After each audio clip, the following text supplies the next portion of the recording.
ಇತ್ತೀಚೆಗೆ 3 ಸ್ಥಾನಗಳಿಗೆ ಉಪಚುನಾವಣೆಗಳು ನಡೆದಿತ್ತು. 3 ಸ್ಥಾನಗಳನ್ನು ಕಾಂಗ್ರೆಸ್ ಗೆದ್ದುಕೊಂಡಿದೆ. ಆದರೆ 3 ಸ್ಥಾನಗಳನ್ನು ಗೆದ್ದ ಕಾಂಗ್ರೆಸ್ಸು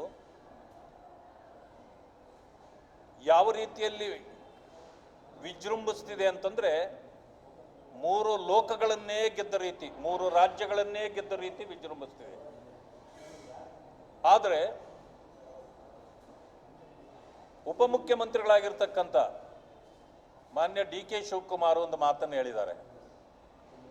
ಜನತಾದಳದವರು ಮತ್ತು ಬಿಜೆಪಿ ಲೀಡರ್ಗಳೇ ನಮಗೂ ಕೂಡ ಸಪೋರ್ಟ್ ಮಾಡಿದ್ದಾರೆ ಅಂತ.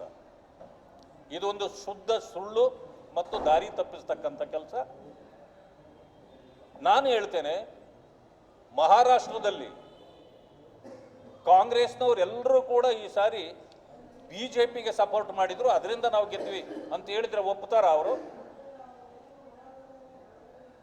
ಇದು ಅವರು ಆತ್ಮಾವಲೋಕನ ಮಾಡ್ಕೊಳ್ಬೇಕು. ಒಂದು ವಿಚಾರವನ್ನು ಅವರಿಗೆ ತಿಳಿಸ್ಲಿಕ್ಕೆ ಬಯಸ್ತೇನೆ, ಮಾನ್ಯ ಸಿದ್ದರಾಮಯ್ಯನವ್ರಿಗೂ ಮತ್ತು ಡಿ.ಕೆ. ಶಿವಕುಮಾರ್ ಅವರಿಗೆ. ಈ 3 ಕ್ಷೇತ್ರಗಳನ್ನು ಗೆದ್ದಿದ್ದು ನಿಮ್ಮ ಭ್ರಷ್ಟಾಚಾರವನ್ನು ಮಾಡಲಿಕ್ಕೆ ಕೊಟ್ಟಿರ್ತಕ್ಕಂಥ ಲೈಸೆನ್ಸ್ ಅಲ್ಲ, ಜನ ಕೊಟ್ಟಿರ್ತಕ್ಕಂಥ ಲೈಸೆನ್ಸ್ ಅಲ್ಲ. ಸಹಜವಾಗಿ ಈ ರೀತಿಯ ಚುನಾವಣೆಗಳು, ಮಧ್ಯಂತರ ಚುನಾವಣೆಗಳು ನಡೆಯತಕ್ಕಂಥ ಸಂದರ್ಭದಲ್ಲಿ ಅಧಿಕಾರಸ್ಥ ಯಾವ ಪಕ್ಷ ಇರುತ್ತೋ ಅವರ ಪರವಾಗಿ ಫಲಿತಾಂಶಗಳು ಹೋಗಿರೋದನ್ನು ನಾವು ಗಮನಿಸ್ತೇವೆ. ನಾನು ಒಂದು ವಿಚಾರದಲ್ಲಿ ಅಪ್ರಿಷಿಯೇಟ್ ಮಾಡಬೇಕು ಅವ್ರನ್ನ. ಸದ್ಯ 3 ಚುನಾವಣೆಗಳು ಗೆದ್ದ ಮೇಲೆ, 3 ಸ್ಥಾನಗಳನ್ನು ಗೆದ್ದ ಮೇಲೆ ಈ EVM ಇಲ್ಲಿ ತೀರ್ಚಲಾಗಿಲ್ಲ ಅಂತನ್ನೋ ಒಂದು ನಂಬಿಕೆ ಅವ್ರಿಗೆ ಬಂದಿರಬಹುದು ಅಂತ ಕಾಣ್ತದೆ. ಅವ್ರು ಎಲ್ಲೆಲ್ಲಿ ಸೋಲ್ತಾರೆ ಅಲ್ಲೆಲ್ಲ EVMಗಳ ಮೇಲೆ ಹೇಳ್ತಾರೆ, ಎಲ್ಲಿ ಗೆಲ್ತಾರೋ EVMಗಳು ಅಲ್ಲಿ ಸರಿ ಇರುತ್ತೆ ಅವ್ರಿಗೆ. ಪರಮೇಶ್ ಅವರು ಕೂಡ, ಹೋಮ್ ಮಿನಿಸ್ಟರ್, ಅದನ್ನು ಹೇಳಿದ್ದಾರೆ. 100 ಸಾರಿ ಎಲೆಕ್ಷನ್ ಕಮಿಷನ್ನು ಅದಕ್ಕೆ ಉತ್ತರ ಕೊಟ್ಟರೂ ಕೂಡ ಕಾಂಗ್ರೆಸ್ನವರು ಈ ರೀತಿ ಹೇಳೋದು ಸರಿಯಲ್ಲ. ಮಹಾರಾಷ್ಟ್ರದಲ್ಲಿ EVMಗಳನ್ನು ತಿರ್ಚಿಬಿಟ್ಟಿದ್ದಾರೆ ಅನ್ನೋದಾದ್ರೆ, ಯಾಕೆ ಜಾರ್ಖಂಡದಲ್ಲಿ ಯಾಕೆ ತಿರ್ಚಲಿಕ್ಕಾಗಲಿಲ್ಲ ಬಿಜೆಪಿಗೆ? ವಾಯನಾಡಿನಲ್ಲಿ ಯಾಕೆ ತಿರ್ಚಲಿಕ್ಕಾಗಲಿಲ್ಲ? ನಿಜ ಹೇಳ್ಬೇಕಂತಂದ್ರೆ, ಇವತ್ತು ಮಹಾರಾಷ್ಟ್ರ ಇಷ್ಟೊಂದು ಸೋಲಿಗೆ ಅವರ ಕಾರಣ ಆಗಿದ್ರೆ, ಕಾಂಗ್ರೆಸ್ನವರು ವಾಯನಾಡನ್ನು ಬಿಟ್ಟು ಇನ್ಯಾವುದೂ ಗೆಲ್ಲದೇ ಇದ್ರೂ ಪರವಾಗಿಲ್ಲ, ವಾಯನಾಡು ಗೆದ್ರೆ ಸಾಕು ನಾವು ಅನ್ನೋ ಪರಿಸ್ಥಿತಿಯಲ್ಲಿ ಇತ್ತು. ಯಾಕೆಂತಂದ್ರೆ ಆ ಕುಟುಂಬ ಮುಖ್ಯವೇ ಹೊರತು ಅವರಿಗೆ ಬೇರೆ ರಾಜಕಾರಣ ಮುಖ್ಯ ಅಲ್ಲ ಅನ್ನೋದನ್ನ ಇವತ್ತು ಅವರೇ ಎತ್ತಿ ತೋರಿಸಿದ್ದಾರೆ. ಒಂದು ವಿಷಯ. ಎರಡನೇ ವಿಷಯ ಏನಂತಂದ್ರೆ, ದೇಶದಲ್ಲಿ ಎಲ್ಲ ಕಡೆಯಲ್ಲೂ ಕಾಂಗ್ರೆಸ್ ಸೋಲ್ತಾ ಹೋಗ್ತಾ ಇದೆ, ನೆಲ ಕಚ್ಚಿದೆ. ಅದರ ಬಗ್ಗೆ ಅವರಿಗೆ ಚಿಂತೆನೇ ಇಲ್ಲ. ವಾಯನಾಡು ಒಂದು ಗೆದ್ರೆ ಸಾಕು ಅಂತ ಇತ್ತು ಅವರಿಗೆ. ಇದು ಕಾಂಗ್ರೆಸ್ನ ಪರಿಸ್ಥಿತಿ. ಈಗ ವಕ್ಫ್ ಬೋರ್ಡ್ನ ವಿಚಾರದಲ್ಲಿ ರಾಜ್ಯಾದ್ಯಂತ ಈಗ ನಮ್ಮ ಹೋರಾಟ ಪ್ರಾರಂಭ ಆಗಿದೆ. 4, 5 ಮತ್ತು 6ನೇ ತಾರೀಕು ನಾವೆಲ್ಲ ಕಡೆಯಲ್ಲೂ ನಮ್ಮ ಸಮಿತಿ, ಈಗ ನಮ್ಮ ಏನು ತಂಡಗಳಿದೆ, ತಂಡಗಳು ಕಾರ್ಯಾರಂಭ ಮಾಡ್ತಾ ಇದೆ. ಆ ಕೆಲಸವನ್ನು ಮಾಡ್ತೇವೆ. ಆದರೆ ಮುಸ್ಲಿಂ ಲಾ ಬೋರ್ಡ್ ನಿನ್ನೆ ಒಂದು ಸಭೆ ಮಾಡಿ ಹೇಳಿದೆ, ನಮಗೆ ವಕಫ್ ಬೋರ್ಡು ಸಂವಿಧಾನಾತ್ಮಕವಾಗಿ ಬಂದಿದೆ ಅಂತ. ಇಲ್ಲ, ಇದು ಸುಳ್ಳು. ಇದು ಸಂವಿಧಾನಾತ್ಮಕವಾಗಿ ಅದು ಬಂದಿಲ್ಲ. ಸಂವಿಧಾನದಲ್ಲಿ ಅದರ ಪ್ರಸ್ತಾಪವೇ ಇಲ್ಲ, ವಕಫ್ ಬೋರ್ಡ್ನ ಪ್ರಸ್ತಾಪವೇ ಇಲ್ಲ. ಅದನ್ನು ಸುಳ್ಳು ಹೇಳಿ ಅವರು ಇವತ್ತಿನ ದಿವಸ ಡಿಪೆಂಡ್ ಮಾಡ್ತಾ ಇದ್ದಾರೆ. ಅದು ಸರಿಯಲ್ಲ. ಒಂದನ್ನು ತಿಳ್ಕೊಳ್ಬೇಕು, ಯಾರೇ ಆಗಲಿ, ಯಾವತ್ತೂ ಕೂಡ ಸಂವಿಧಾನಾತ್ಮಕವಾಗಿ ನಾವು ಇದು ಮಾಡುವಾಗ ಪರಮಾಧಿಕಾರವನ್ನು, ಸಂವಿಧಾನದ ಚೌಕಟ್ಟನ್ನು ಮೀರಿ ಪರಮಾಧಿಕಾರವನ್ನು ಕೊಟ್ಟರೆ ಅದು ಸರ್ವಾಧಿಕಾರ ಆಗತ್ತೆ.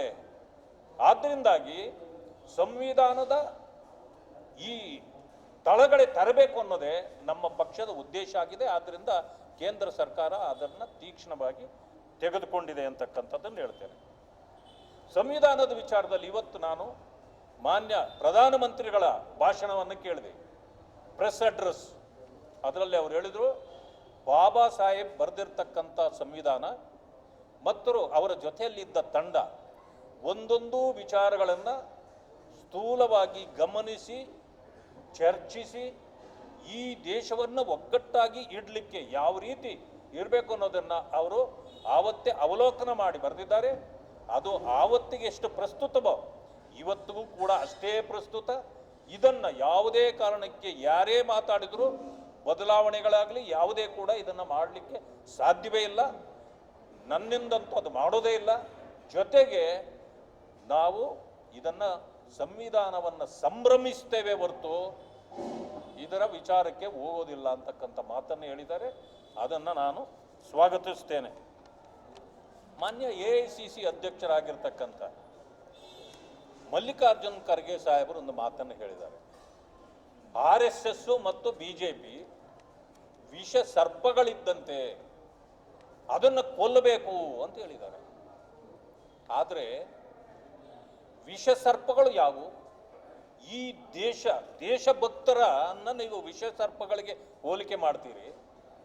ಆದರೆ ದೇಶದ್ರೋಹಿಗಳನ್ನು ಮತ್ತು ಭಯೋತ್ಪಾದಕರನ್ನು ನಿಗ್ರಹಿಸಬೇಕು, ಅವರನ್ನು ತಹಬದಿಗೆ ತರಬೇಕು, ಅವರನ್ನು ಕೊಲ್ಲಬೇಕು ಅಂತ ನೀವು ಅಪ್ಪಿತಪ್ಪಿಯೂ ಕೂಡ ನಿಮ್ಮಲ್ಲಿ ಮಾತು ಬರೋದಿಲ್ಲ. ಯಾಕೆ? ನೀವು ಅವರ ಪರಾನ? ಇದು ಕಾಂಗ್ರೆಸ್ ನೀತಿಯ? ದಯಮಾಡಿ ಮಾನ್ಯ ಮಲ್ಲಿಕಾರ್ಜುನ್ ಖರ್ಗೆ ಅವರು ಇದನ್ನು ಅರ್ಥ ಮಾಡಿಕೊಳ್ಬೇಕು. BJP ಆಗಲಿ RSS ಅನ್ನು ಗಾಳಿಯಗೂ ನೀವು ಬರಲಿಕ್ಕಾಗಲ್ಲ, ನೀವು ಮುಟ್ಲಿಕ್ಕೆ ಸಾಧ್ಯ ಇಲ್ಲ. ನೀವೇ ನಶಿಸಿ ಹೋಗ್ತಿದ್ದೀರಿ. ಮಾತಾಡೋದಿದ್ರೆ ನೀವು ದೇಶದ್ರೋಹಿಗಳ ಬಗ್ಗೆ ಮಾತಾಡಿ, ಭಯೋತ್ಪಾದನೆಯ ಬಗ್ಗೆ ಮಾತಾಡಿ. ಅದು ಮಾತಾಡೋಕ್ಕಾಗಲ್ಲ. ಯಾಕೆಂತಂದ್ರೆ ನಿಮ್ಮ ವೋಟ್ ಬ್ಯಾಂಕೇ ಅದಾಗಿದೆ. ಇದು ನಿಮ್ಮ ಪರಿಸ್ಥಿತಿ. ಈಗ ಇನ್ನೊಂದು ವಿಚಾರವನ್ನು ನಾನು ಹೇಳಲಿಕ್ಕೆ ಬಯಸ್ತೇನೆ. ಸ್ಥಳೀಯವಾಗಿ ವಕ್ಫ್ ಬೋರ್ಡ್ ಯಾವ ರೀತಿ ಸರ್ವಾಧಿಕಾರವನ್ನು ಮೆರೀತಾ ಇದೆಯೋ ಅದೇ ರೀತಿ ಇವತ್ತು ಅರಣ್ಯಾಧಿಕಾರಿಗಳು ಸರ್ವಾಧಿಕಾರವನ್ನು ಮೆರೀತಾ ಇದ್ದಾರೆ. ಈ ಕಾಂಗ್ರೆಸ್ ಸರ್ಕಾರ ಅವಧಿಯಲ್ಲಿ ಅವರಿಗೆ ಪರಮಾಧಿಕಾರವನ್ನು ಕೊಡಲಾಗಿದೆ. ಏನಾದರೂ ನೀವು ಆ ಜಮೀನುಗಳನ್ನು ಉಳಿಸಬೇಕಾಗಿದ್ದರೆ ನಮ್ಮದೇನು ಅಭ್ಯಂತರ ಇಲ್ಲ, ಕಾನೂನು ರೀತಿಯ ನೀವು ಮಾಡಿ. ಆದರೆ ರೈತರನ್ನು ಒಕ್ಕಲೆಬ್ಬಿಸಿ ಕೋಲಾರದಲ್ಲಿ ಇವತ್ತು ರಮೇಶ್ ಕುಮಾರ್ ಅವರು ಸುಮಾರು ಎಕರೆಗಳನ್ನು ಕಾಲಾಂತರದಿಂದ ಹಾಕ್ಕೊಂಡಿದ್ರೆ ಅದನ್ನು ಮುಟ್ಲಿಕ್ಕೆ ಹೋಗಿಲ್ಲ. ಕೋರ್ಟ್ನಲ್ಲೂ ಕೂಡ ನಡೆದು ಅದನ್ನು ಆ ಜಮೀನು ವಾಪಸ್ ತಗೊಳ್ಳಿ ಅಂತಂದ್ರೆ ಅದನ್ನು ಮುಟ್ಲಿಕ್ಕಾಗಿಲ್ಲ. ಒಂದೆರಡು ಎಕರೆಗಳನ್ನು ರೈತರುಗಳು ಯಾರು ಇವತ್ತು ಬೆಳೆ ಬೆಳ್ಕೊಳ್ತಾ ಇದ್ದಾರೋ, ದೀರ್ಘಕಾಲದಿಂದ ಅವರು ಆ ಇದರಲ್ಲಿ ಇದ್ದಾರೋ, ರೈತರಾಗಿ ಕೆಲಸ ಮಾಡ್ತಿದ್ದಾರೋ ಅಂಥವ್ರನ್ನ ಒಕ್ಕಲೆಬ್ಬಿಸ್ತಕ್ಕಂಥ ಕೆಲಸವನ್ನು ಮಾಡ್ತಿದ್ದಾರೆ. ಜೊತೆಗೆ ಅಲ್ಲಿ ಏಡುಕೊಂಡಲು ಅಂತಕ್ಕಂಥ DFO ಒಬ್ಬರಿದ್ದಾರೆ. ಅವರು ಯಾವ ರೀತಿ ಮೆರಿತಾ ಇದ್ದಾರೆ ಅಂತಂದರೆ ಮಂತ್ರಿ ಕೂಡ ಅವರಿಗೆ ಲೆಕ್ಕಕ್ಕಿಲ್ಲ.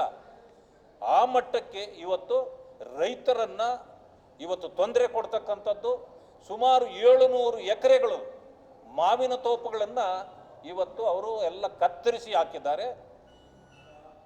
ನಾನು ಹೇಳ್ತೇನೆ, ಸಾವಿರಾರು ರೂಪಾಯಿ, ಕೋಟಿ ರೂಪಾಯಿಗಳನ್ನು ಖರ್ಚು ಮಾಡಿ ಆ ಪ್ರಾಂತ್ಯದಲ್ಲಿ ಮರಗಿಡಗಳನ್ನು ಬೆಳೆಸಬೇಕು ಅಂತೇಳಿ ಸರ್ಕಾರ ಕೊಟ್ಟಿದ್ದ ಹಣ ನುಂಗ್ತಾರೆ, ಒಂದು ಗಿಡ ಬೆಳೆಸೋದಿಲ್ಲ. ಆದರೆ ರೈತರು ಸುಮಾರು 700-800 ಎಕರೆಯಲ್ಲಿ ಮಾವಿನ ತೋಪುಗಳನ್ನು ಬೆಳೆಸಿದ್ರೆ ಅದನ್ನು ನೀವು ಫಾರೆಸ್ಟ್ ಅಂತ ಕನ್ಸಿಡರ್ ಮಾಡಿ ಬೇಕಾದರೆ. ಆದರೆ ಅದನ್ನೆಲ್ಲ ನೆಲಸಮ ಮಾಡಿ ಆ ಫಾರೆಸ್ಟ್ ರೀತಿ ಇರೋದನ್ನು ಕಡಿದು ಹಾಕಿ ಇವತ್ತು ನೂರಾರು ವರ್ಷಗಳಿಂದ ಅವರಿಗೆ RTC ಇದೆ, ಪಾಣಿ ಇದೆ, ಖಾತೆ ಇದೆ, ಲೋನ್ಗಳನ್ನು ತಗೊಂಡಿದ್ದಾರೆ. ಇಂಥವುಗಳನ್ನೆಲ್ಲ ಇದ್ರೂ ಕೂಡ ಅವರಿಗೆ ತೊಂದರೆ ಕೊಡ್ತಕ್ಕಂಥದ್ದು ಇದು ಸರಿಯಲ್ಲ. ಇದು ವಕ್ಫ್ ಬೋರ್ಡಿನಷ್ಟೇ ಡೇಂಜರ್ ನಡೆ ಇದೆ ಇದು ಅಂತಕ್ಕಂಥದ್ದನ್ನು ನಾನು ಹೇಳ್ತೇನೆ. ಇದಕ್ಕೆ ಸರ್ಕಾರ ತಕ್ಷಣ ಕ್ರಮ ಕೈಗೊಂಡು ಆ ರೈತರಿಗೆ ಸಹಕಾರಕ್ಕೆ ಬರಬೇಕು ಅಂತೇಳಿ ನಾನು ಆಗ್ರಹ ಪಡಿಸ್ತೇನೆ.